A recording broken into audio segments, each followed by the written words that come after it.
대형 통신사와 카드사에서 개인정보가 대거 유출되며 소비자의 불안이 커지고 있죠. 그런데 교육기관도 예외가 아닙니다.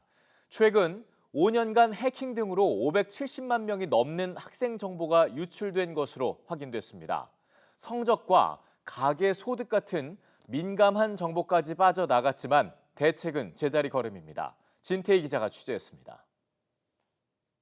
지난 2023년 경기도교육청에서 전국 연합학력평가 성적이 외부로 유출돼 고위 학생 27만 명이 피해를 입었습니다. 한 대학생이 교육청 서버를 해킹해 자료를 빼낸 건데 학생들의 정보는 입시 정보를 주고받던 텔레그램방 운영자에게 넘어갔습니다. 지난해 7월엔 전북대에서 해킹으로 재학생과 졸업생 등 32만 명의 개인정보가 유출됐습니다.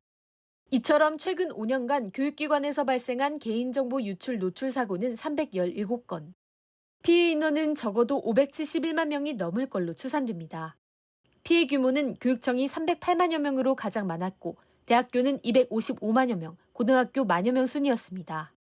유출된 정보에는 학생 사진이나 주소는 물론 보호자 연락처, 계좌번호, 성적, 소득분위, 장애 등급 등 민감한 내용까지 포함됐습니다. 이렇게 빠져나간 정보는 범죄에 악용될 위험이 큽니다. 특히 피싱이라든지 보이스피싱이라든지 그리고 대개 이제 주민등록번호나 이메일, 그다음에 전화번호가 나왔기 때문에 대개 이제 대포폰, 대포통장, 이제 명의도용 사건이죠. 그런데도 많이 유출된 정보들이 활용될 수 있을 것 같습니다. 반복적으로 사고가 난 곳은 인천시 교육청이 8건으로 가장 많았고 경기도 교육청 5건, 경북대와 서울대가 각 4건이었습니다.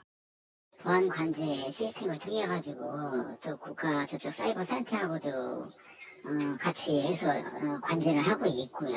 그리고 사용자들에 대해서도 그 유의사항들을 매년 교육을 하고 안내사항을 전달을 하고 있어요. 하지만 보안 대책은 여전히 미흡합니다. 대학의 경우 과징금 부과나 정보 보안 수준 진단에서 감점하는 수준에 그치고 있습니다. 보안 진단 역시 자체 평가에 의존하고 미흡해도 공시만 하면 끝나는 구조라 사실상 실효성 있는 제재는 없습니다. 보안 사고가 잇따르고 있지만 이를 특정해 취약점을 점검하기 위한 교육부 감사는 최근 3년간 없었습니다.